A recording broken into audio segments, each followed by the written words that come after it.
Hey guys, what's up? It's Nicole. Welcome back to my channel, Real Talk Recovery, where we talk about recovery from addiction and I share my life with you. Um, damn, so many people are on online that need help, you guys. Like it's crazy when I go into these groups, a lot of people are like reaching out for help because they don't have any recovery support.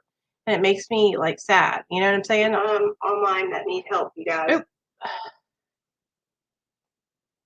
So, oh my gosh.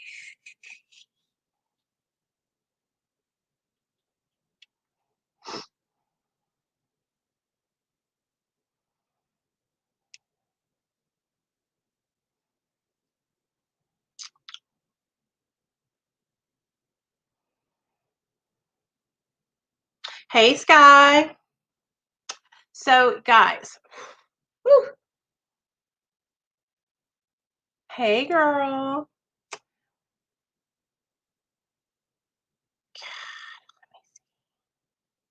Okay, so what I thought we could talk about tonight is accountability, like helping each other stay accountable, and then also utilizing like our groups and our peers as healthy accountability partners.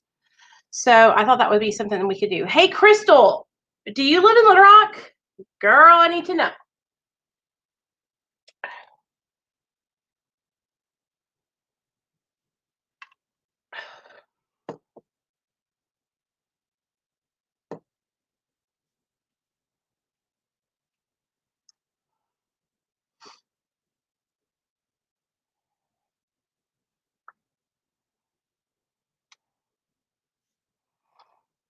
Hey, Nancy. Hey, UFL, what's up? Hey, Nikki. Hey, Sam. Crystal, do you still go to UAMS? Or have we been in there together?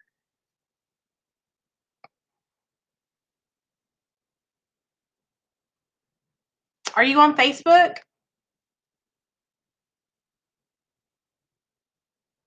Yay, Nancy, that's awesome.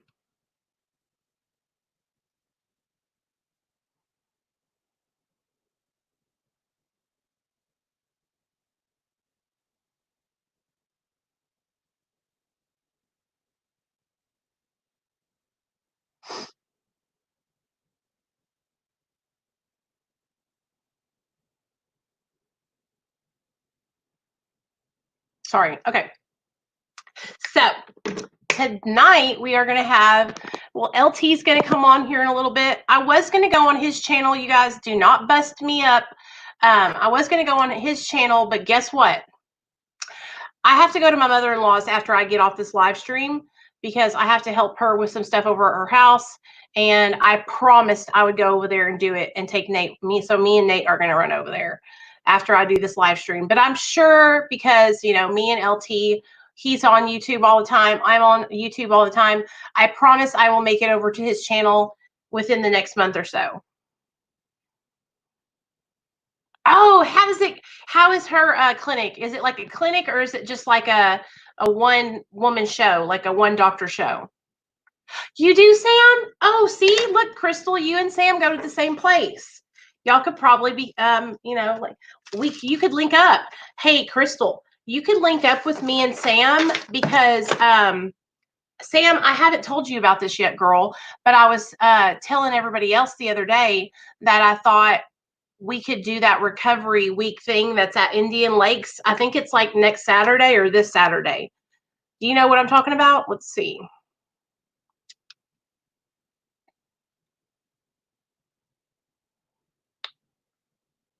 Okay, hold on. It's like literally like some recovery thing. Hold on.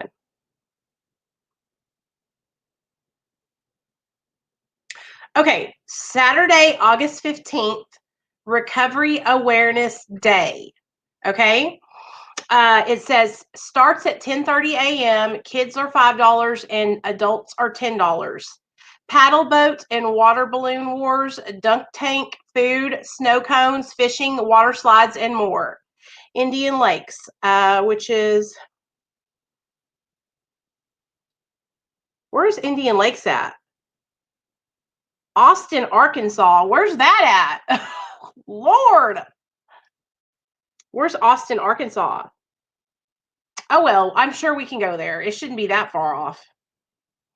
Plenty of room to safely social distance and party sober. Come have good, clean fun with recovering people and show that recovery is real. Will. So I thought that would be super fun. And we could go to it together, and we could take Crystal with us. Crystal, you're our new Arkansas friend, girl. You're going to be coming with us.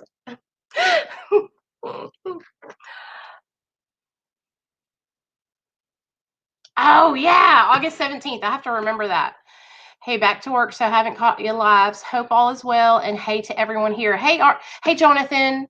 I was going to call you Artful Dodger, but what's up, Jonathan? I'm super proud of you, man. I'm glad that you're popping in to check in with us and let us know you're doing okay.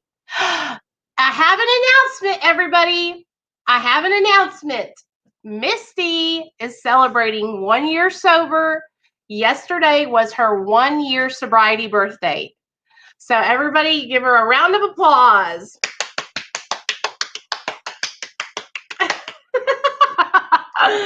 Okay, hold on. Let me get LT. I see him in the background. What's up? Hey, y'all. How you doing? I'm chilling. What about you, man?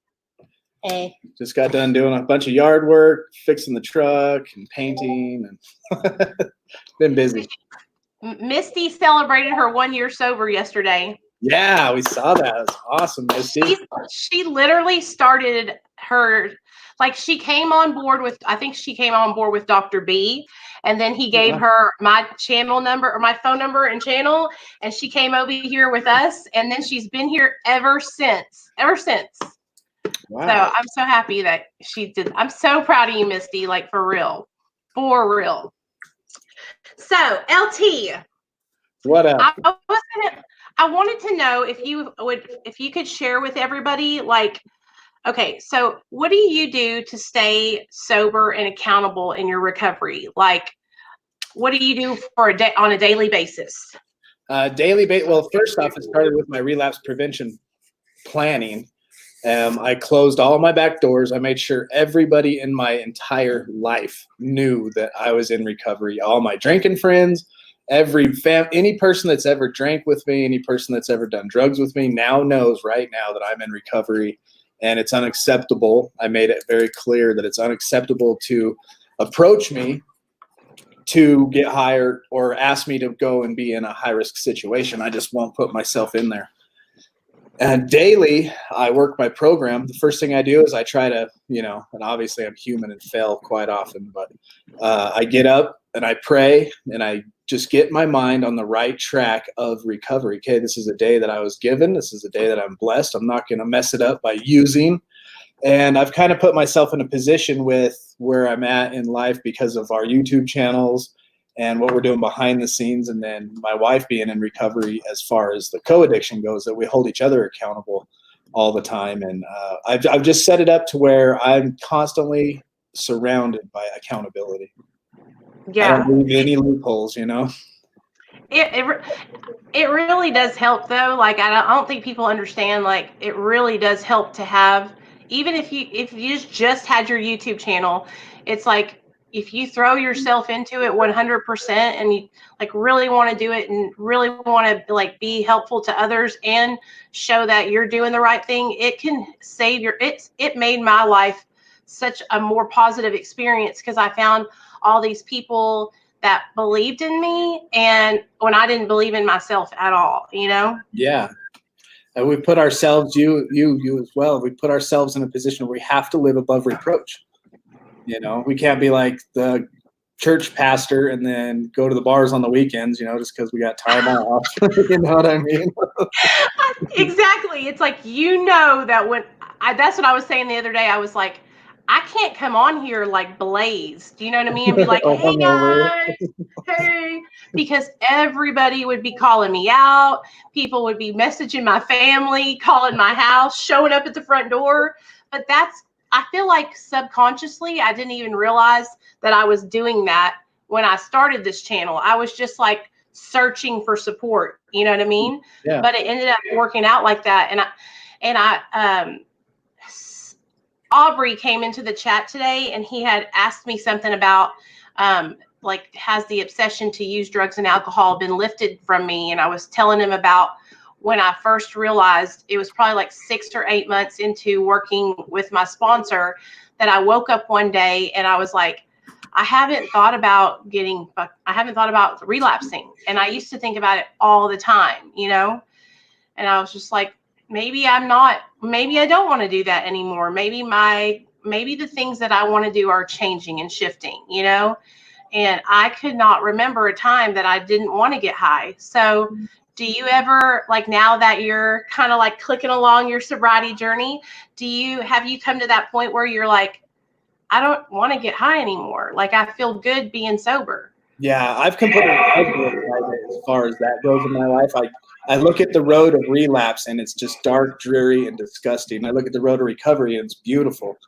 And I want to stay on that road. But like I said, I'm still human and I still get triggered. Like, it's summertime now. This is basically my first summer sober. We work in the shop. We light fires in the backyard because we live under a bunch of trees, right? And so every time we light a fire, it's like, where's my beers? If I open the shop to do any work on the truck, it's like, oh, I feel like I need to start taking a couple shots before I get going. And then it's because that's your habit, because you did that for so long. So now what you're doing by practicing not going and getting a shot and practicing not drinking when it's hot outside, you're retraining your brain to not practice. It's like practicing staying sober. The same way we practice getting high and drinking, we have to practice staying sober now, you know? Yeah. And if I feel that way, I'll usually tell Felice immediately, talking about accountability. Because as soon as you throw it out, if I were to hold it to myself and hang on to it, it kind of grows powers. So as soon as I say it, I'll just tell, hey, whoa, that just triggered me. And then, it's no big deal. We don't have no deep discussion about it, but it just takes the power out of it. And there's still a weird fantasy in the back of my head that one day, I'll be able to drink like a normal person, when I know it's not true. Your eyeliner looks fabulous, by the way. I have sometimes, I don't know if I have, I know, like, I used to think about, the only fantasy I have now is about Xanax. Sometimes I'll think, maybe, just maybe, I could take a Xanax and nobody would know it. But then I'm like, no, Nicole, the last time you did that, you were driving into a brick wall. Like, I was literally comatose. But I think that's normal. Like, sometimes we're always going to have those thoughts that pop into the back of our mind, you know what I mean? Yeah. But as long as we don't act on them, I think that's really important, that we just don't act on them, and that we tell on our disease. Because just like you said, when we're keeping a secret, it's like crazy how it's like the secret's getting fed by some kind of, like, I don't know, I can't explain it any other way than it's like the devil or a spirit of evil, it's just nuts, because I feel like that would happen with me and my husband. He would, like, keep a secret from me and not tell me that he was, like, feeling like getting high. And then he ended up relapsing a couple of times because he was ashamed to talk about it. Didn't say anything. Maybe he was embarrassed to tell me, but if you're comfortable telling your wife and she's not even an addict, I thought he would for sure be comfortable telling me, because I'm an addict. You know what I mean? But it's crazy. It's really difficult, because it's like our addiction tells us that, nobody will be able to understand. It's exactly. How many friends have you made here on YouTube or in the community that help you stay accountable every day? Oh, more than I can count. And the weird thing is you meet them and they become like more than friends. It's like family. You really, truly, like, care and love for them. You think about them throughout the day. Little things remind you of them, and you just stop and just throw up a prayer for them throughout the day. And it's crazy because it's worldwide too. I got our family in Australia that I always think about, and then I'll look over the country of the US and the UK, and each person, it's weird. Addiction, understanding what we go through, we just instantly have that bond, and I love it. It is a good feeling. It really, really is a good feeling. Oh, I saw Link. Hey, Linky. I saw you back there. I didn't want you to think I was ignoring you. Hello. Hey, Dick. Oh my God, I love your Batman outfit. You both are Batman today. My little boy is obsessed with Batman and Spider-Man and Superman, every man that there is across here. He loves them all. Staying accountable for me has been difficult. And this is what I was talking about last night when I came over to y'all's channel. It's like, and I think Merck's in here. If anybody can link LT's channel for anybody that doesn't already know about his channel, but his channel is called Recovering Addict. What I was saying last night when I came over there about recovery burnout is like, I will get so focused on like doing my channel and helping other people that I will lose track of doing anything to take care of myself. You know what I mean? It's like I go to the extra extent and I focus totally on everything else. And that's also a way that sometimes I know that if I'm focusing on helping other people, then I don't have to focus on doing things to take care of myself. And so it's easy to help other people. It feels good helping other people. I get so much, like good feelings out of it. And don't get me wrong, like I get good feelings out of doing work with my sponsor, but it's hard. And I have to like put in effort and look at my behaviors and stuff like that. You know what I mean? Like, I don't want to look at my behaviors. I was accused the other day of because I only have 10 months of sobriety that I'm not worth listening to. And I got attacked a bunch of other ways as well, but that didn't bother me. The only thing that kind of put a niche in my armor of confidence was my sobriety date and talking about burnout. So I went immediately to my sponsor and went up to his office and we had a huge discussion about it. And he told me, no, look, you at 10 months have brought so much to the table. And he goes, plus your channel on top of that isn't just you and your experience. You're bringing education from doctors. You got other, people that come and tell their stories on your channel who have yours. It's a huge, just a community of love. It's not just one person based on my experience alone, because we would definitely fail. And the cool thing about our community is the accountability. I have Des. He's this older fella in Australia, and he reached out to me and he said, hey, brother, I'm just worried that you're exactly what you were worried about. You're going to burn out. And so I'm in there changing spark plugs today, and I bust open the Discord and we jump in a chat. He's like, oh, good. You're doing something else other than recovery. And I'm in there wrenching on my truck, just something completely different than being online all day and phones and stuff, Well, and that's the thing, like, it doesn't, first of all, like I've met people, just so you know, that have been sober for like 30 years that they were miserable and they were not happy.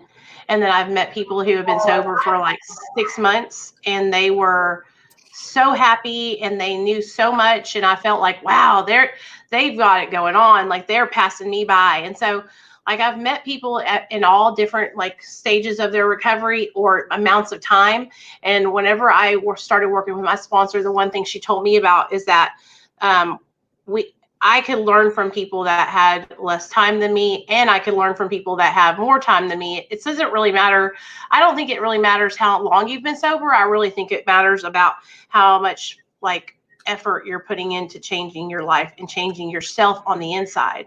100%. And if you're not trying to be a better person, like actively trying to be a better person, not repeating the same mistakes over and over again, not hurting the same people in the same way over and over again. Because this is what I learned. And listen, I was toxic, y'all. I'm still a little toxic, but I was really toxic like a year ago. A year ago, maybe 2 years ago, when I first started this channel, I was really, really like, I still am very emotional, but I would get my feelings hurt really bad. And I would get on my channel and I would use my channel as a way to like voice how I was feeling about other people. Like, and I would say their names and I would just, say not nice things about them. And I learned that like that was pushing people away from me, and it was not only was I making myself look bad, but I was making people that were in recovery look bad. I was pushing people away from reaching out for help because my feelings were hurt and I was insecure, you know what I'm saying? And so I learned the hard way that the best thing for me to do is to just like, I try to focus on helping other people and lifting other people up I get my feelings hurt, but I'm always going to come back and say sorry. You know what I mean? If I get my feelings hurt and I bite somebody's head off, or I start yelling at them, like, I always try to let them know that I'm sorry. I'm just very emotional about things. I'm very passionate. I care a lot about that, you know, about certain things. But one of the age-old ways that a lot of people will try to hurt you that are also in recovery is by like saying that you're not as recovered as they are, because you haven't been sober as long as they have. But that's the thing, like, they started 5 years ago and you just started a year ago. So of course you're going to be behind them, because it's like being a newborn baby. You can't discount somebody because they were born before you and you were born after them.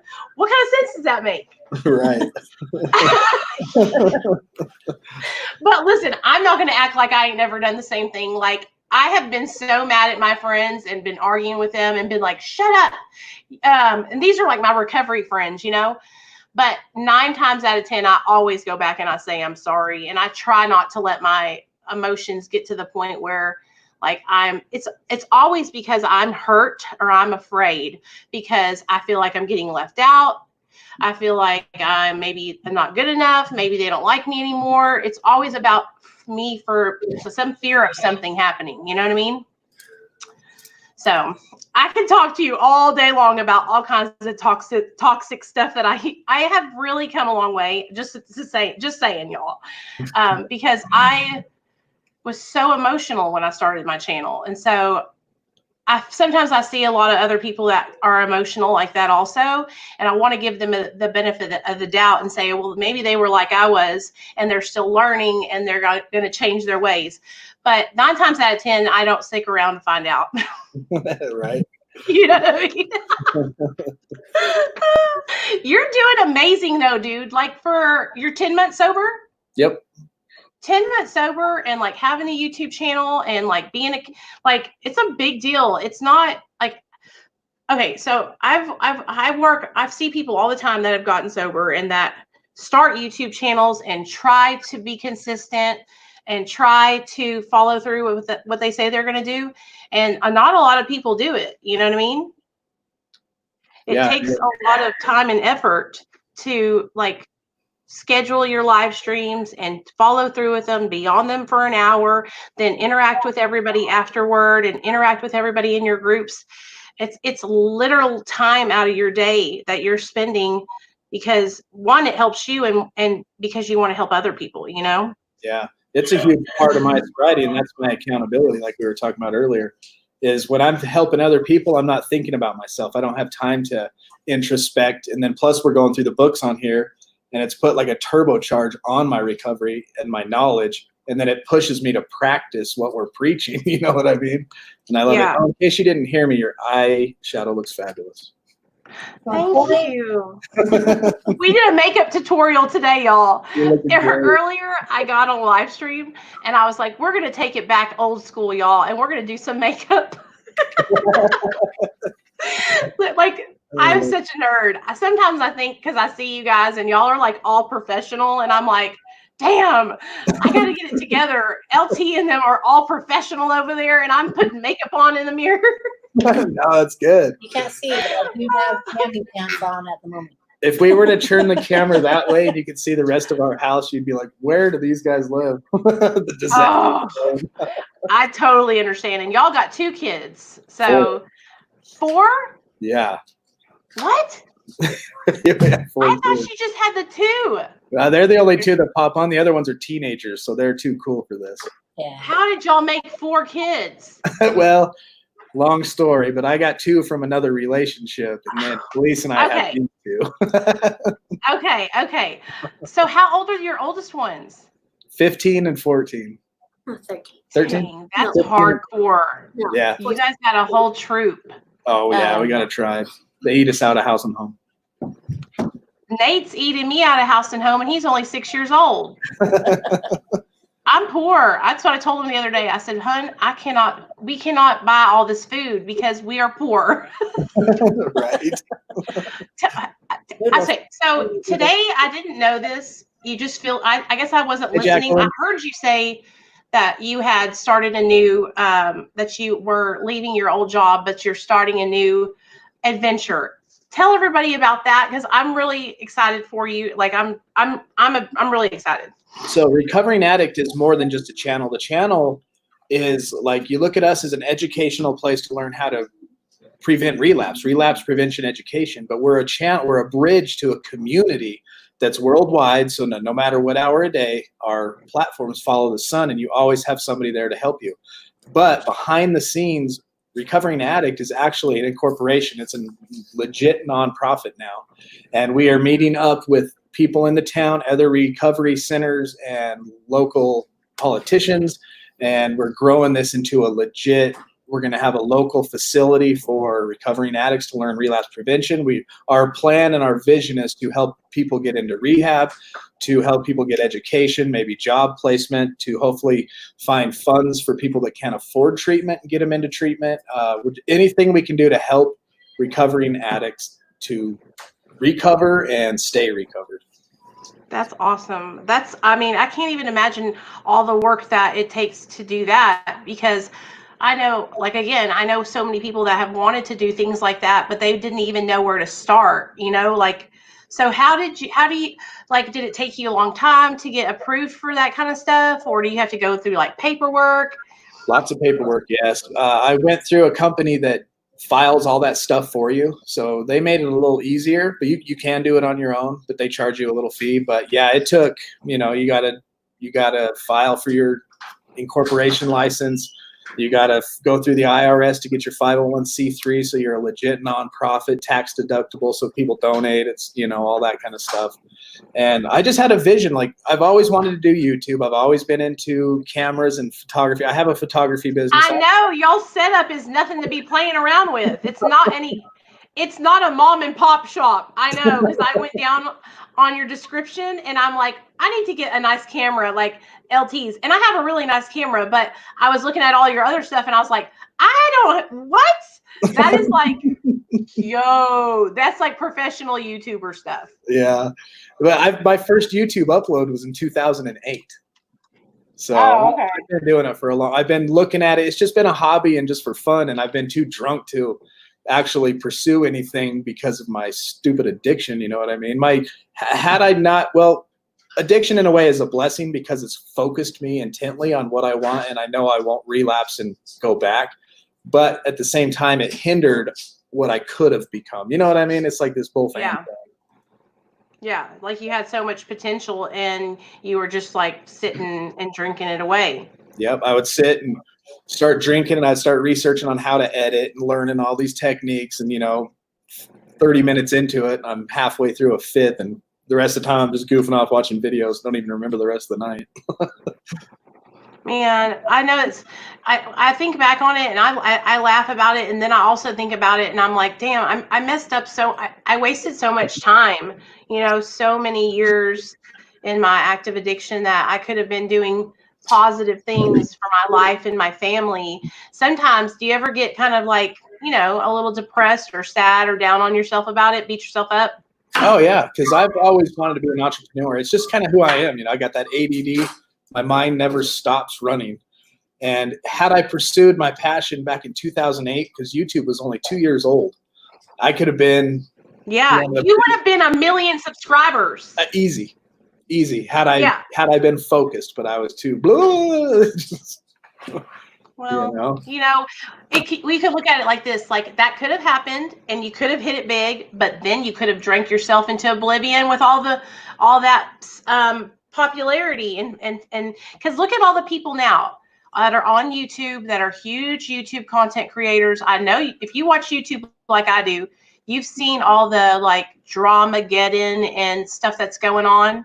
Yep. With people that are like, those were young people making videos about stuff they should have never been making videos about on YouTube, and now it's all coming back to bite them, Yeah, it's good. I had to grow up. I had to learn life. I had to learn life's lessons, and now we can approach it with humility and compassion and love, and with the right heart. Because if we're on here spreading a message that's helping people's lives, then that's even better, That's the only way to go. To be the coolest YouTuber.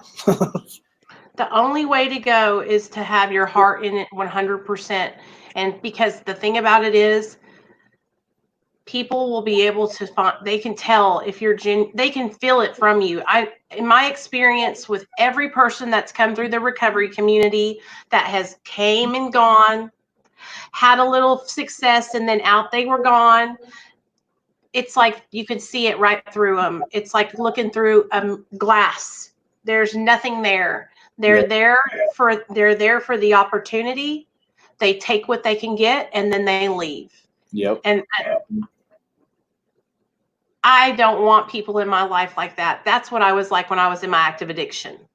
Especially when you come to the sensitive nature of recovering addicts.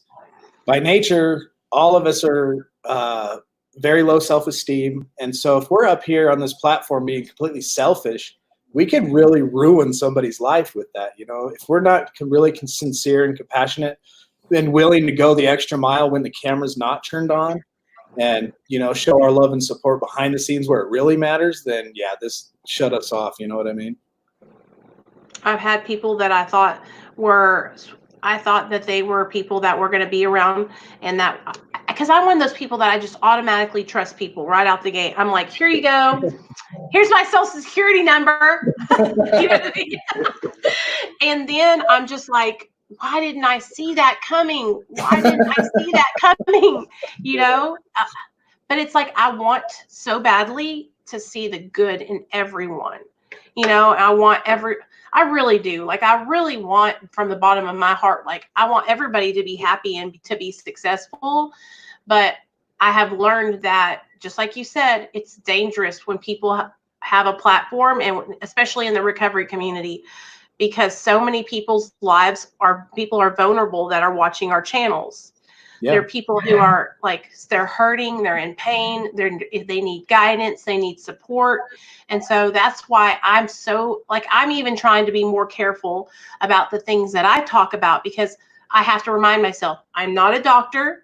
Make sure you go to the doctor and get medical advice. You know, I have to keep reminding myself, I'm only here to share my experience, you guys. I can only tell you what worked for me. I have to, like, keep reminding myself that, because I can get so into what I'm talking about that I'm like, I know this is going to work. I know this is the way you need to do this. And then I'm like, whoa, settle down now, Nicole. Like, this is someone's life that you're holding in your hands, and they're trusting you with it, you know? Yeah. That's why I've had to, like, really pull back. And, like, with a lot of things, I always tell people to make sure that they get with their doctor. Like, if they're going through depression and it's anything to do with medications, maintenance medication, or anything with medicine that I have no idea. The only thing I know how to do with medicine is take it. I'm not going to give that, you know what I'm saying? Like, and I catch people on videos that are in recovery, and sometimes I don't know if they're aware of it, but then sometimes I think that their ego is just so big that they won't lower themselves to realize that they don't need to say those things, that they need to be careful, because people are literally taking what they say and they're using it. You know what I'm saying? They're saying, okay, so-and-so said that I don't need to do this, that this is the wrong thing. And then they never try that thing, and then they could die and not ever get sober, you know? That's why because you and me, I'm on maintenance medication, you're abstinent. We come together and we know, you know what I'm good at, I know what you're good at, and we can help each other to find the right people that need support. You know what I'm saying? Like, if somebody comes to me and they're like, I'm an alcoholic, like, I'm really an alcoholic. I drank alcoholically, but it wasn't like my best favorite thing. You know what I mean? So, like, I'm going to say, okay, well, you're welcome here, but LT used to drink himself to death. You might really feel, you know, more comfortable with him than you would with me. You know what I mean? Yep. And so that's not me, like, pushing people off on anybody else. That's me being humble enough to know that my strong points and what I'm strong at helping with people with, and what I'm not strong at helping people with. You know what I'm saying? Absolutely. And I love the fact too, because even though we are global, we're digital, you can come on here and throw your anonymity to the wind and show your face to the world.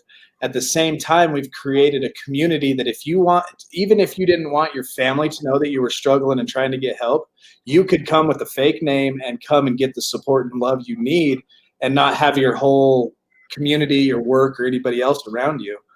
So I want to provide a place for people to come get better no matter who you are. You know what I mean? And I think you're absolutely right. We, as addicts, we need multiple veins of places to go to get help. We need local, we need IOPs locally, AAs, we need any digital platform we could find, any Facebook group we can be a part of, and whatever fits best for you to get better, then that's where you belong, And that's what I want to be able to do is help. Like I said, we're a bridge to push people to a community so that they can grow and flourish wherever they need to be. I have a friend, his name is Brad, and you guys will probably get along really good too. He owns this app called Sober Buddy. Cool. And he created it. It's really cool. It's this little furry guy, and you can download it on your phone. He's super smart. He created that, and then some other like sober app or whatever. But he has a YouTube channel. His name is Brad McLeod, McLeod, and but that would even be cool. Like, these are things that I think are cool, but that's just not my thing. You know what I mean? Like, I'm content with being here with my Real Talk Recovery family talking. Like, I don't have that entrepreneurial spirit. You know what I mean? Like, I think that's cool, and I leave that up to you guys. I like just being on here talking, hanging out, chilling. You know what I mean? I don't want all that responsibility. But that, you guys could even do that with recovering addicts. You can create an app to where people could log in and they could check in. They could have their sobriety time counted. There could be virtual like sponsors or like mentors in there that could answer people's like requests and comments and stuff. I don't know. That would be cool. I have all these ideas for other people, but they're not my ideas for me. I want to comment to 5029 and say, good job on not failing today. You did a good job. Proud of you for not relapsing. What did he say? Let me see. Hold on. Let me see. Not going to lie, though. I almost lost it today. I was passing drug dealers with I'm fine with, but someone came up to me to buy, and I thought, and the thought went through my mind. Hey, man, I'm proud of you, too, for not doing it. Thank God. You don't need to go that way. You don't want to do that. It might seem like a good idea for like a split second, and that's all it is. It's like a split second, like, it's just, if you think it all the way through, and I know you know what I'm talking about, like at the very beginning, you might have that first thought that says, this is going to be great. And then if you go past that thought and think about all the harm that you did to other people, all the harm you did to yourself, the first thing I think of whenever I have one of those thoughts is I think about CPS taking my son away. You know what I mean? I literally think about handing my son over to this woman that I had no idea who she was, and he was not even 1 year old. And every time I see that image in my mind, I don't ever want to think about it ever again. I think about it a lot because I need to, but I also don't ever want that to happen in real life, you know? It's a good healthy fear you got. See in your eyes. That is the biggest deterrent for me, because my son is everything to me. He's the reason why I'm alive, you know? And don't go crying on us. You're gonna ruin that makeup. I'm not going to. I'm trying not to. But you guys had, like, you're very fortunate, LT, and I think you know that. Like, having your wife that's sober, that was there to, like, help you out whenever you couldn't pull yourself together. And then imagine just two people and their kid. Like, me and my husband were both like that, and so we didn't have anybody to come and pull us except for his family, and they were trying so hard, but we were so bad. And so you're so lucky to have your wife that she wants to stay with you, and you know, y'all are in it together, and you're almost a year sober. Like, you're literally 2 months away from being a year sober. That is a miracle, you know? Straight up miracle. What are you going to do for your year sobriety birthday? I don't know. I was thinking about making a special video. Obviously, I want to celebrate with everybody on here, and I'll probably throw like a barbecue or something for all my IOP people I was in IOP with. So I don't know yet. Tacos. You're gonna be, listen to me, it's gonna be so amazing. Like, I remember my first year sober, we went to my mom's, and my parents lived in New York at the time. And so I don't know if they believed that we were really sober, so they paid for us to come to New York to see him. And so me and Neil rode the train with my son to New York, and we got there, and my mom and dad could see it. They could just tell because I had gained weight. I was, I was healthy. I was myself again. And we stayed there for a week, and my mom was just so happy. And it was so awesome to be able to, after so many years of my family, not knowing whether I was going to live or die, and then being there and being like, look, I'm doing it. And it felt so good. And each time, a year, then a year and 6 months, then 2 years, it was like, I don't want to get high. I want to keep staying sober because this is so amazing. You know what I mean? And what made it even more amazing is that you get to share with other people how amazing it is to be sober. And then you get to see those people get sober with you through your community. Like Misty, who's celebrating her year. Like, Absolutely. that's crazy that she was here a year ago this time last year. She came into the meeting and was like, I'm Misty, Dr. B sent me. And then the next thing you know, it's 12 months later. And I'm just like, where did the time go? Like, Yeah.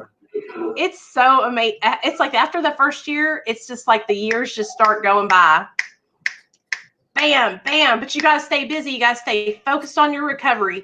You got to stay connected to good people that are going to help you stay on top of things, help you stay focused and positive, not try to hurt you or bring you down. And that's one thing that's been the hardest thing for me here on YouTube, is finding people that genuinely wanted what was best for me. That was one of the hardest learning experiences I went through. And I'm still hitting some, bad spots. But for the most part, I feel like we got a solid group of people who all want what's best for us here. You know what I mean? Oh, 100%. You're throwing Dez out there. Someone reached out to me lately, like, hey, make sure you're not burning out, brother. He goes, you're young in sobriety. Don't be going too crazy with it. Take it easy. Do something else with your brain. So, Dez, I know you're watching right now. Thanks for your help, brother. Alicia beat me to it. She was being oh, yeah, Alicia. 17 years. Humble about it, but today is her 17 Yeah, years. Alicia's 17 years today. I saw her post on Facebook, and I just said, dang, girl, go on. That's almost 20 freaking years. Can you imagine? Like, that's a long time. Yeah. But it's like, you can't imagine it, because being sober is like so much better than being high. It's so much better. It's so much better being happy and having your family back. That's the main thing that I love about being sober, is having my family back, Yeah, since you're not coming on tonight, I was gonna do a little introduction to our next book we're going through, because we're going through Addictive Personality, and then I was gonna send a link so that Alicia and Misty could come on and tell us how they did it. Yeah. I think that's an awesome idea. And I'm going to tune in. Like, what I'm going to do is I'm going to get off here. I'm going to go over to my mother-in-law's house, and I'll probably be at her house watching you guys, and I'll be there in the comment section.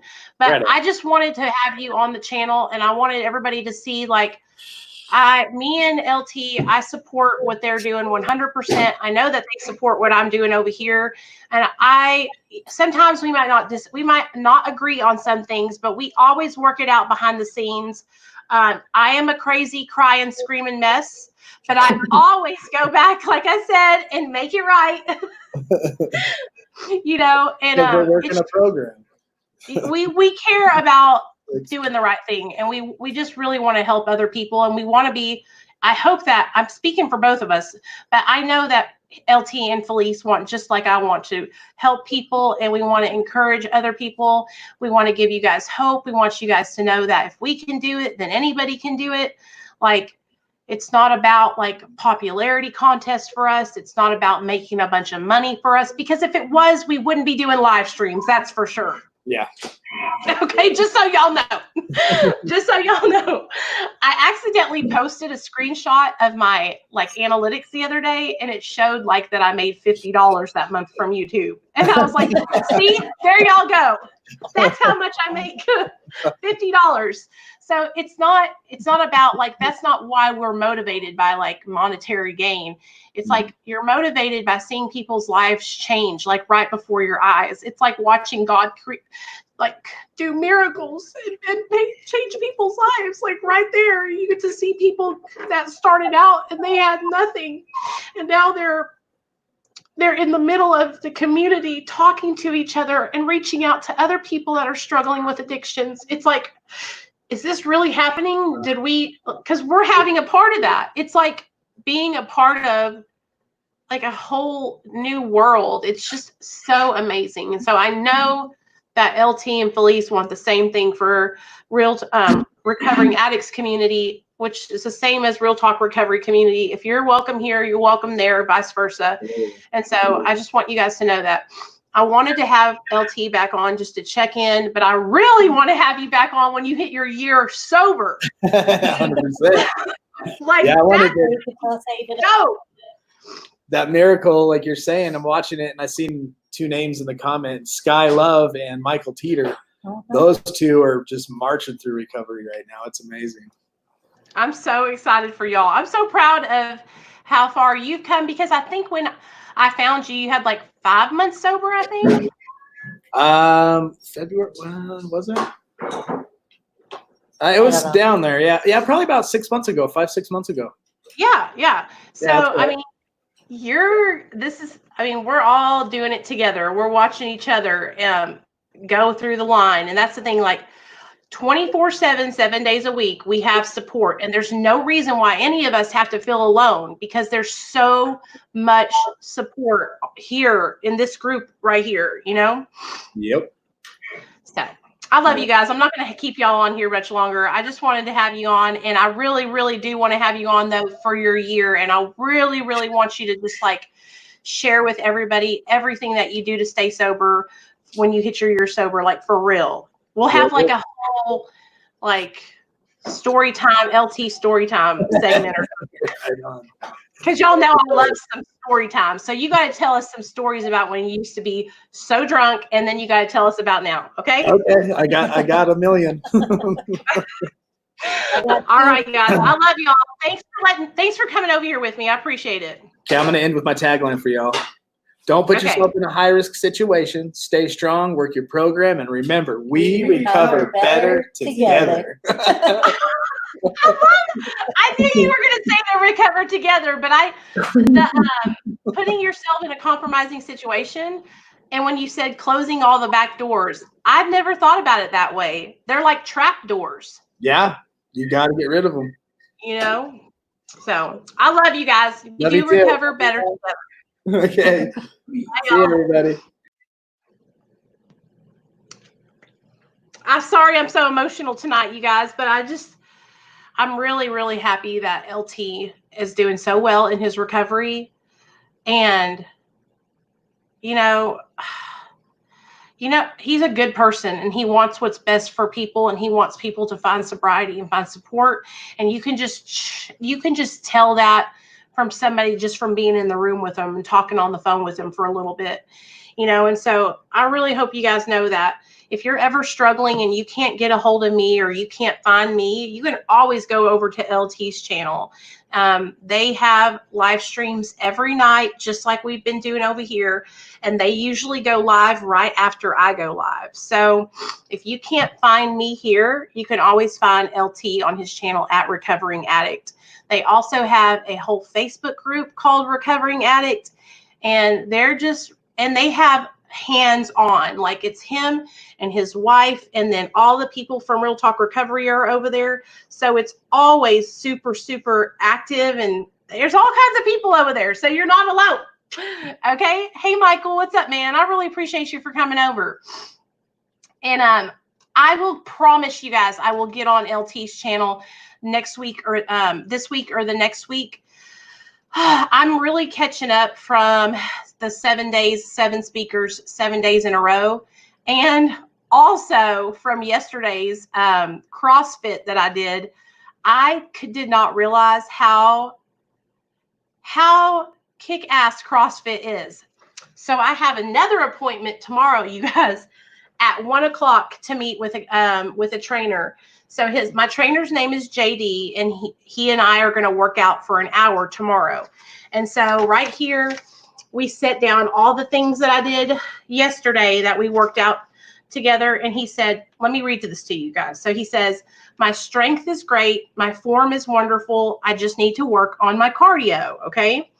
We did 10 cal rows, 10 push-ups, 10 sit-ups, 10 squats, and we did 2 rounds of those. And when I tell you guys, this CrossFit gym is like you are in Arizona in 115 degrees. I was sweating just standing there. And so I know I'm going to lose weight. It's going to be like dripping off of me. So I cannot wait to show you guys the results of working out with JD and Jeff. Like, I know we're going to see results, and I cannot wait to share them with you guys. But anyways, I really just wanted to get LT over here on the channel because I haven't had him on in a while, and I hadn't been over there on his channel in a while. And honestly, you guys, it was because a huge misunderstanding, and it wasn't really because of anything between me and him. It was just a misunderstanding. And so I always tried, like I said, to go back and talk with people and let them know that, it's just because I care, and sometimes I get emotional about things. But my main focus here on this channel is, anytime, y'all are always welcome over here, LT. My main focus on this channel is to focus on people that are on maintenance medication, that don't have support, that feel like they're alone, who don't have, a lot of people that support their decision to be on Suboxone or methadone or Vivitrol or Sublocade, or even if it's Antabuse or Naltrexone that you're on. Or mental health medications. Like, the whole purpose of my channel is to just be a really all-inclusive group. And I know that LT and them support that, and I know that they support anybody in any form of recovery on their channel. But just like LT's specialty is alcoholism, and that's where he struggled the most, was with alcohol and meth, my specialty is, methamphetamine and opiate addiction, and the treatment that I have received myself is maintenance medication. And so, there's places where I know that I'm kind of like not as strong in.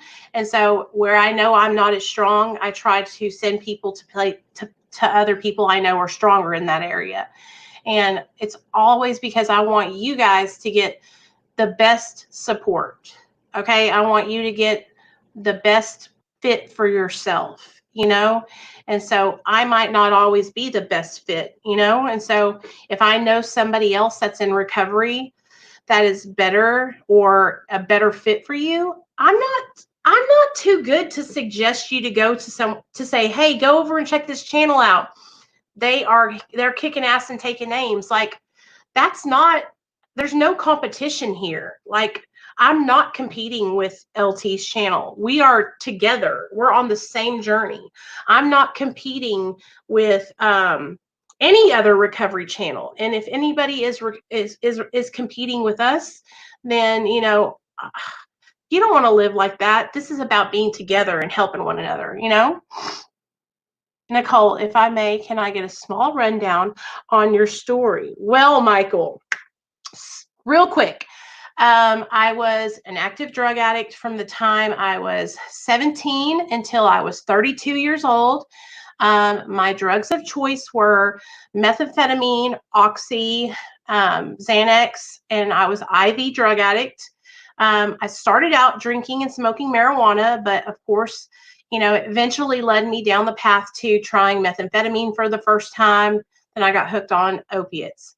And I was strung out real bad. I was homeless, and I got pregnant in 2013 and gave birth to my son, Nathaniel, in July of 2014. After giving birth to my son, 2 days before his first birthday, he was taken from me by Child Protective Services. My boyfriend, now husband, is also an addict in recovery. And so we got our kid taken away because we were shooting dope. And so when my son got taken away, I went into treatment, and my husband went out and got a job and went and got into treatment and intensive outpatient treatment. And my son was taken from us. We got him back, but the way that I remained sober was I got on a medication called Suboxone. My husband also got on Suboxone. Okay, we both got on Suboxone, and we have been on it for almost 5 years. And I am currently down to 1 milligram, and slowly but surely, I'm tapering off. But I'm down to 1 milligram, and I've kind of just paused where I'm at because, man, I'm telling you what, the world is a hot mess right now. And so I have been nervous to jump off. So I'm waiting until I get a little bit lower, just a little bit lower.